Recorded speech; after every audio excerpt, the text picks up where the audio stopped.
Formula One drivers are some of the most highly trained and talented sports people in the world.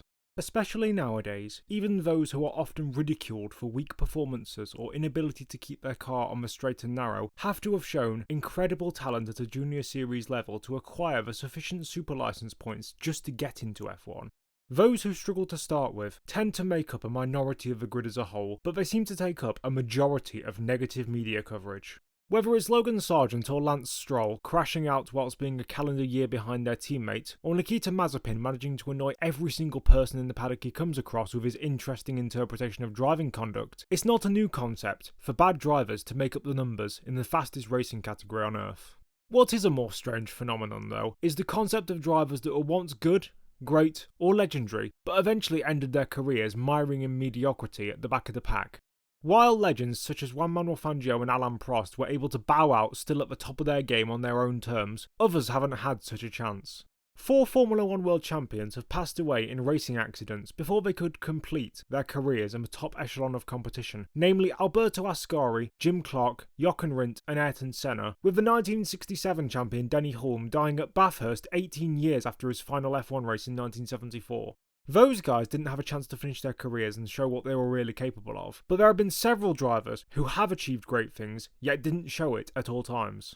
Before the dominance of Max Verstappen started at the opening of the 2020s decade, it was Sebastian Vettel who had won 4 titles on the trot and held a lot of the records for the best individual seasons in the sport, those being his incredible 2011 and 2013 campaigns, in the latter of which he ended the year with 9 consecutive race victories. Heading into the hybrid era though, he struggled to adapt to the downforce-starved, understeery cars that his adversaries such as Lewis Hamilton and Mercedes loved. Vettel never won a championship after 2013 despite having 2 chances to do so, and the only teammate he convincingly beat was the aging number 2 driver Kimi Räikkönen, who was nowhere near the levels of commitment and speed he had 10 or 15 years prior. Seb either lost to or struggled to consistently beat the likes of Lance Stroll, Charles Leclerc and Daniel Ricciardo, but it's that last guy on the list I want to focus on today. You see, Daniel Ricciardo is a polarising figure in Formula One nowadays. He's won several races, as recently as just 3 years ago, but he has come under much scrutiny as of late. During the broadcast of the Canadian Grand Prix weekend a few weeks ago, 1997 world champion Jacques Villeneuve laid into the aforementioned Australian driver's recent on-track form, highlighting his track record against his teammates, and essentially said that ever since his last win for Red Bull in 2018, he's essentially made up the numbers and not performed to the level his accolades suggest he should be doing. Instantly following these remarks, the internet was split into 2 factions. One group praising Villeneuve for stating his opinion, even if it was incredibly brash and blunt. Meanwhile, Daniel's legion of fans garnered from his likeable off-track personality lambasted the Canadian, with some even pointing out Jacques' own downfall post-1998, where he only got 2 podiums in the last 8 years of his career. I think that while most arguments citing hypocrisy from a man who often drove like he had no arms or legs at the likes of BAR, Renault and BMW Sauber do hold some merit, it doesn't take away any of the truth about his opinions. During his prime, Villeneuve was a driver who threw caution to the wind, winning the Indy 500, coming 2nd place and a mere 9 points behind his established teammate in his rookie F1 season, even if that teammate himself had a tumultuous relationship with actually driving fast for large portions of his career, and in his own title year in 1997, even if the legendary Michael Schumacher had a vastly inferior car, Jacques played the hand he was dealt perfectly, and pressured Der Kaiser into the crash that would see him disqualified from the standings entirely at the end of the year. Even if Villeneuve struggled post-1998, surely his problems during his own career would make it easier for him to recognise the signs of another great driver falling from grace. With this long introduction out of the way, I'm going to fairly and critically analyse Daniel Ricciardo's career in a similar way to how I did with Lewis Hamilton a few weeks back, and see whether Jacques Villeneuve is indeed correct, or if he's just salty that Daniel is a better driver than he was. Let's get into the video.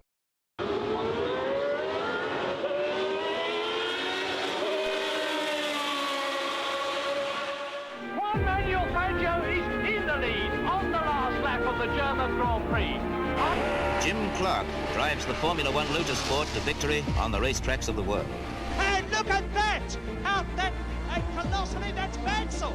That is Nigel Mansell! Alain Prost has taken the advantage. Senna is trying to go through on the inside, and it's happened immediately! This is amazing! Senna goes off at the first corner. And I've got to stop, because I've got a lump in my throat.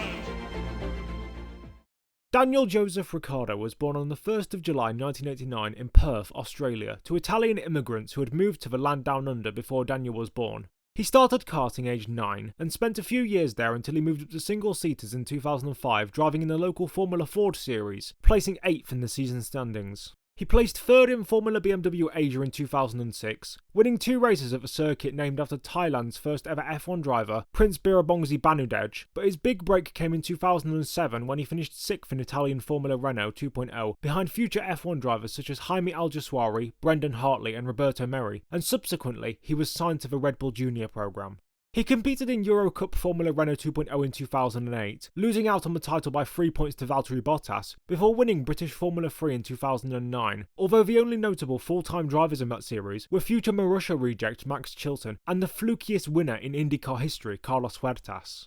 Also during 2009, he got his first taste of Formula 1 machinery, taking part in the Young Drivers Test at the end of the year for Red Bull in Jerez, finishing on top of the timesheets in said test. He finished 2nd in Formula Renault 3.5 behind Michael Alison in 2010, and again completed the Young Drivers Test, this time in Abu Dhabi.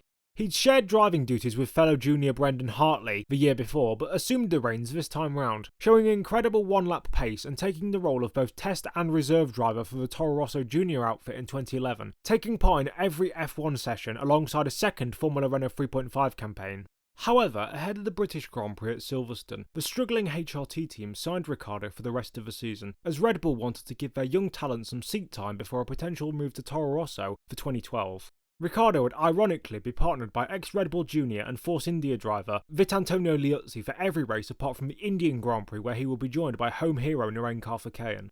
He qualified last, 6/10 of a second behind Liuzzi on his debut in Silverstone, then in the race finished 19th, 3 laps behind race winner Fernando Alonso and last, also a lap down on Liuzzi. I'll give him the benefit of a doubt here, after all he is a rookie and probably didn't have much time to drive a mighty HRT car before the weekend, if any time at all. He was much closer to Liuzzi at the Nürburgring GP circuit, a mere 25 thousandths of a second off, and although we can't know for sure if he'd have done better in the race as Liuzzi dropped out on lap 37 with electrical problems, Daniel's fastest race lap was 2 tenths quicker than the Italians. Not too bad. That's more where his form should be if he wanted a shot at either Sebastian Buemi or Jaime Alguersuari's Toro Rosso seat for 2012. Despite being out-qualified in Hungary, he outraced his teammate and also finished ahead of Jerome D'Ambrosio's Virgin. He suffered his first career retirement in Spa due to vibrations after qualifying 1.3 seconds off of Liuzzi in the rain. Then in Monza, he had problems selecting gears on the grid and was wheeled back into the pits before emerging 8 laps down on the next lowest placed driver Timo Glock. He out-qualified and outraced Liuzzi in Singapore. Then in Suzuka, Liuzzi had mechanical problems all weekend that meant he couldn't set any laps before the race, including during qualifying, so we can't compare results here either. Ricciardo had electrical problems in Korea and couldn't qualify but still outraced Liuzzi. Then in India, Karthikeyan returned to the team after 8 races away and only qualified 0.022 seconds away from the Aussie before finishing ahead of Daniel on race day. Now look, I know Karthikeyan had several years of race and testing experience in F1 by this point, and I know Daniel's only a rookie, but Narain had been out of the car for nearly half the season and still beat him. Plus it's literally Narain Karthikeyan, the cucumber himself and Peter Brook's best friend. Nonetheless, in Abu Dhabi, on Liuzzi's return, Ricciardo put half a second on him in qualifying in a season-high 21st, also ahead of Rubens Barrichello's Williams, who failed to set a time, and in front of Jerome D'Ambrosio's Virgin, but unfortunately, Daniel retired from the race on lap 47 with alternator failure. At the last race of the season in Interlagos, he was a quarter of a second down on Liuzzi and finished 20th and last in the race. Overall, across his 11-round stint with HRT, he was fairly equal to Liuzzi and Karthikeyan in qualifying, but had a small upper hand in the races. That 71-second gap on average to teammates in races is also misleading though, because modern results sheets often don't show how close lapped cars were to each other, so if one car has a leader between them and their teammate, regardless of whether they're 5 or 50 seconds behind their counterpart, you won't be able to see how close they actually were. Nonetheless, considering he went up against 2 experienced drivers, one of which was admittedly mediocre, and the other was actually a decent benchmark for measuring performance of a teammate against, Ricciardo did well, considering it was his rookie half-season. He had low points like India where he should have beaten Karthikeyan, but overall, he did as well as a new driver could be expected to do. Then, only 2 weeks and 3 days after the final race in Brazil, Red Bull binned off both Buemi and Alguersuari for 2012, even though they both arguably deserved to stay on. I do though come from a position of bias, considering I met Buemi at Goodwood in 2013, and he was the only driver who noticed me in my wheelchair and stopped to take a picture. Also, Alguersuari is a DJ, so that's cool too. Ricciardo would partner Jean-Eric Vergne, who had just finished runners-up in Formula Renault 3.5 to Robert Wickens, and given his prior experience, you'd expect him to have an initial upper hand on his French teammate for at least the first few rounds. That was definitely the case, as he was on average about 6 or 7 tenths quicker in the first 4 qualifying sessions of the year, but despite Ricciardo's impressive form on Saturdays, including a very unexpected 6th place start in Bahrain, he struggled to beat Vergne in races they both finished. It took until the 7th round in Canada for him to beat him by more than 10 seconds on a Sunday, and he had several lull weekends, such as Catalunya and Monza, and he performed particularly poorly in the final 2 rounds in Kota and Interlagos. Overall in 2012, despite having the measure of his teammate in qualifying, Ricciardo was behind him on average in the races, albeit by only a small margin. Daniel had more experience and raw pace, but it was Jean-Eric who picked up the majority of the Toro Rosso outfit's points, beating his tally 16-10, asserting himself as the better driver in the second half of the season. 2013 started with 2 mechanical failures for Ricciardo, but his first race finish in China was very impressive, qualifying 7th and finishing there in the race, getting the team's best result since the Korean Grand Prix 1.5 years prior.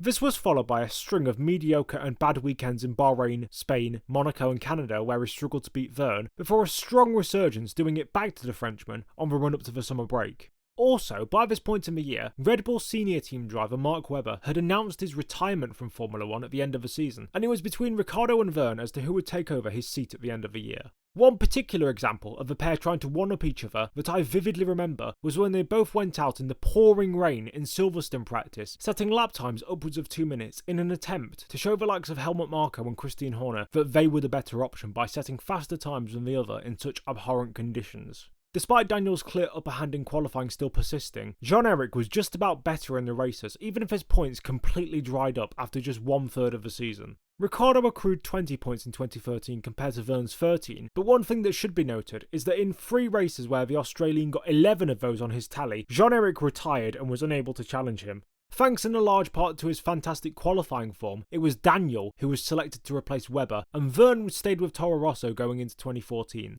It's often believed that Ricciardo versus Vettel was a whitewash in favour of the Aussie, and that it was the start of a downfall for Seb, but I'm going to put on my anorak here and say, actually, that's not true.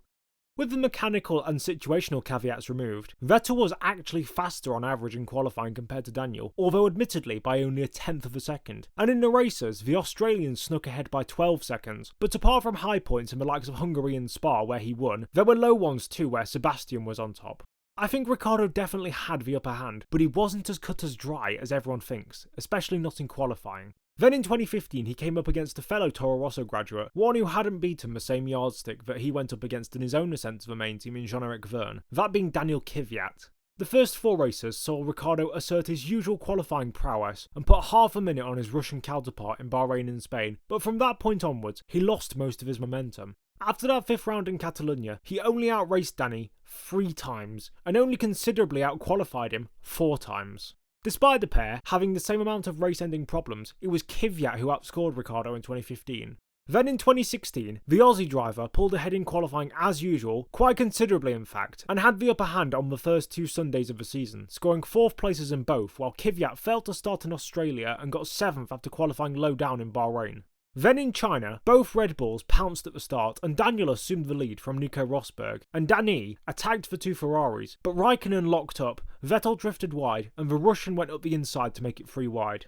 Kimi cut across the pair of cars alongside him, taking Seb's front wing off, and in the cool-down room after the race, Vettel labelled Kvyat a torpedo, although I don't think he watched the replay to see Danny was just going for the gaping chasm on the inside. It was either that, or he didn't want to cause trouble with his teammate who was actually at fault.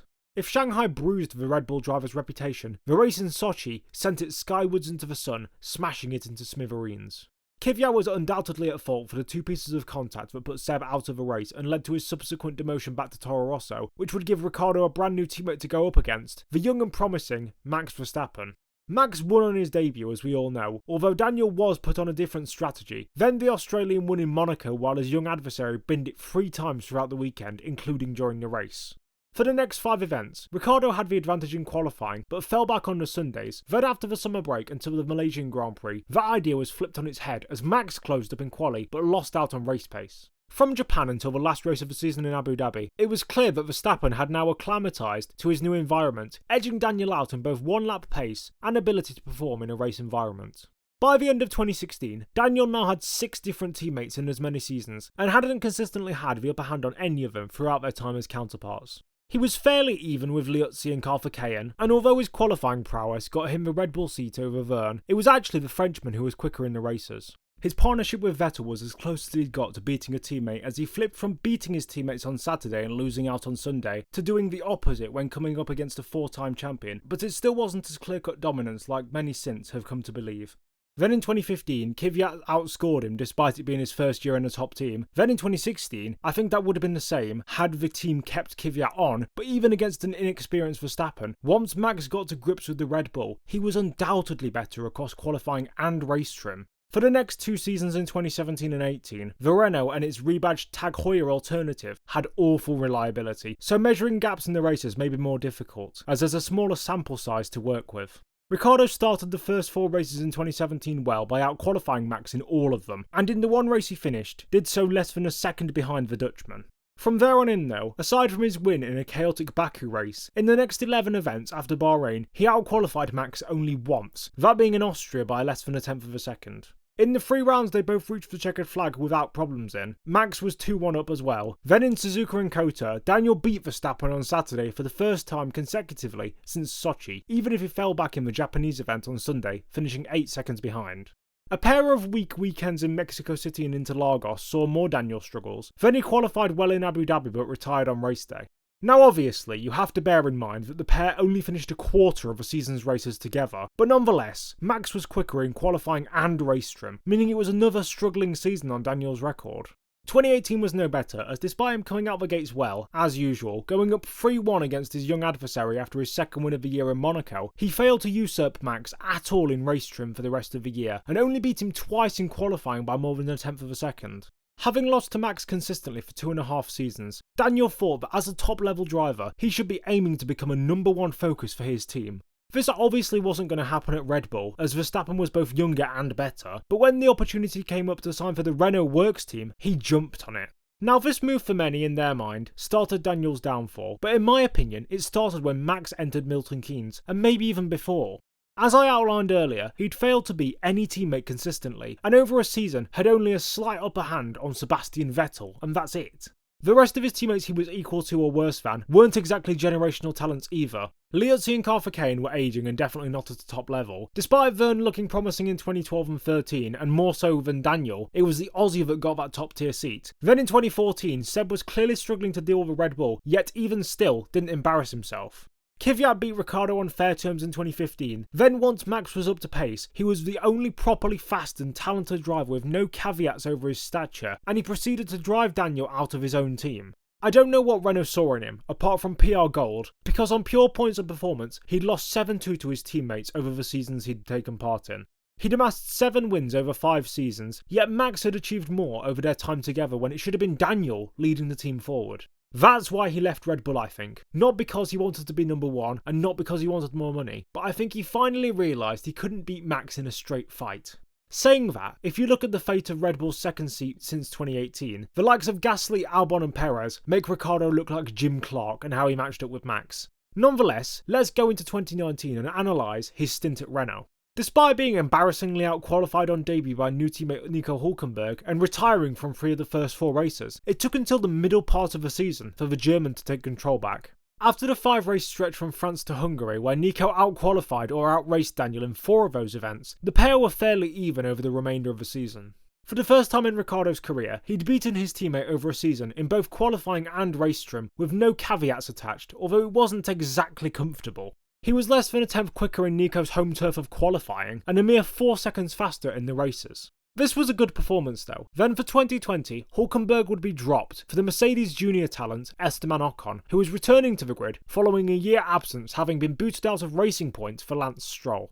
As much as the cynic in me wants to pick apart Daniel for everything he's worth, in 2020 he had a fantastic season and whitewashed Ocon. Whether Esteban was performing at full potential or not, given his year out of competition, is debatable, but Daniel's podiums on merit at the Nürburgring and Imola proved that on his day, he was very quick. But the thing was, he'd been promised more by his team principal Cyril Abiteboul in joining the team, as he'd been told that Red Bull would soon be fighting for drivers and constructors titles within a few seasons. 2 podiums in 2 seasons doesn't scream championship potential though, so a disillusioned Daniel left the Enstone outfit to join McLaren. On paper this was a fantastic move. The Woking team had shown their first hints of real guile and optimism since the days of Lewis Hamilton and Jenson Button, and pairing the well-lived Lando Norris with Ricciardo was PR gold. You had 2 of the biggest personalities working together in a promising team that had a young fan base, so what could go wrong? Well, as it turned out, a lot. Daniel outqualified Lando only 5 times in the 22 race season, and 3 of those came in the first 4 races, and 3 of them across the season were by less than a tenth of a second. It was in the races though, where there was a clear deficit. Even though Ricciardo had his usual few fantastic weekends, such as in Monza when he won, and also in Spain and Cota, he had 8 races where he finished more than a pit stop distance behind his teammate, with the worst of them coming in Monaco where he was lapped by Norris as he was unable to recover from a bad qualifying. On average, he lost 4 tenths to Lando on Saturdays and 20 seconds during the Sundays, and had only 2/3 of his teammates' points tally despite winning a race, albeit that was his only podium finish, and as of the 2024 Spanish Grand Prix, it's both his last win and podium in Formula 1. 2022 was practically a carbon copy of the year before with very similar average gaps, but less to fight for as the team dropped off in performance. Ricciardo amassed a mere 1/3 of Lando's points, and despite his contract having initially been for 3 seasons, both he and McLaren opted to terminate the deal a year early.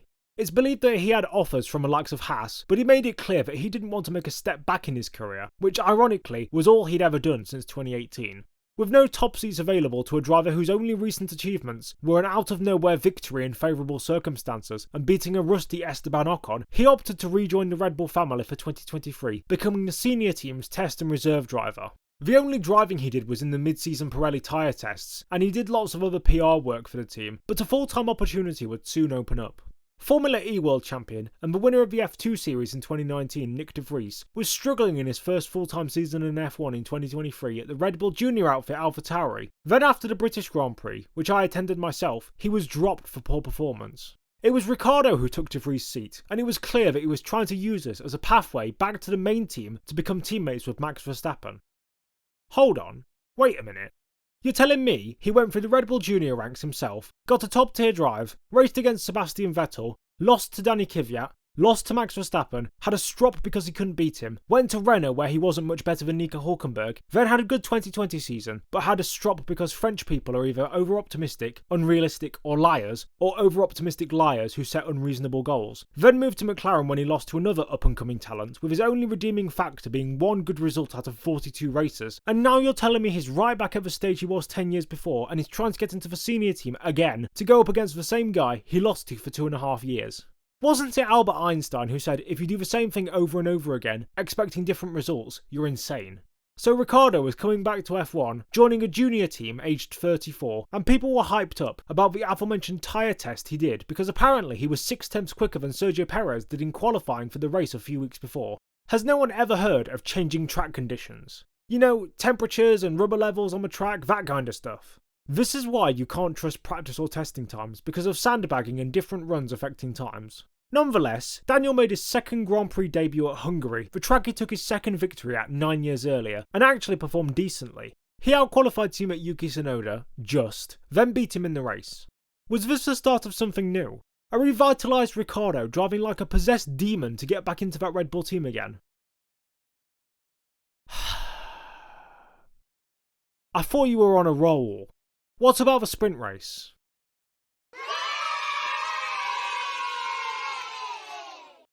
Then, just as things were looking up for him, he crashed in free practice for the Dutch Grand Prix, injuring his hand and making him miss that weekend and the next 4 races. In his absence, rookie Liam Lawson impressed, especially in Singapore when he knocked senior team driver Max Verstappen out of Q2 at the last minute. Then he finished 9th on race day, scoring the AlphaTauri outfit's best season result up to that point. Ricciardo returned for the United States Grand Prix at Texas despite calls from many for Lawson to take over the seat until the end of the season, and despite impressing in the sprint, he fell behind in the main event, finishing half a minute behind Tsunoda. He had a good weekend in Mexico, qualifying in 4th, his best result since Belgium in 2021, and finished 7th on race day, the team's best result all year. However, during the final 3 weekends of the season in Interlagos, Las Vegas and Abu Dhabi, the only competitive session he beat his Japanese teammate in was Las Vegas qualifying. On average, getting rid of caveats, he was 3 tenths off on Saturdays and losing out in the races too. He was re-signed by the outfit for 2024, despite many saying he should have been replaced by Lawson, and to be honest, his reputation has gotten worse since the beginning of the year. Aside from the one good result in the Miami sprint, where we can't actually compare him to Tsunoda, since he didn't get a lap time in SQ2, and Daniel doing okay in China before having an incident with Lance Stroll that everyone jumped on the Canadian for despite it being a racing incident, and in Canada, Tsunoda spun in the race while Daniel didn't, so he finished ahead. He's still on average at this point in the season, behind his teammate in both qualifying and race trim, and his 1 or 2 bolts out of the blue aren't enough to justify him staying in F1. He's 35 years old and hasn't outperformed a teammate since 2020, despite having every chance to do so. His consistency is what lets him down.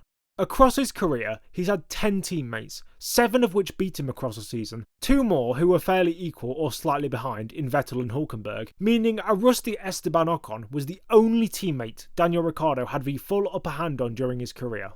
That's a staggering but fair evaluation of things. He couldn't beat Liuzzi or Carl consistently, lagged behind John-Eric Vergne in race trim despite often starting well ahead of him, had a slight advantage in races over a very demoralised Sebastian Vettel, got beaten by a more consistent Kvyat, got beaten by Max for 2.5 seasons, couldn't put any manners on Nico Hülkenberg, beat Ocon, but then lost to both Norris and Tsunoda since. Take out Seb, Lando and Max, the only 3 of his teammates who've won an F1 race on merit, and the rest of his teammates are mostly midfield runners who weren't anything special, but weren't bad either. Don't get me wrong, an informed Daniel Ricciardo is nigh on unstoppable, but 95% of the time, he doesn't perform at that level.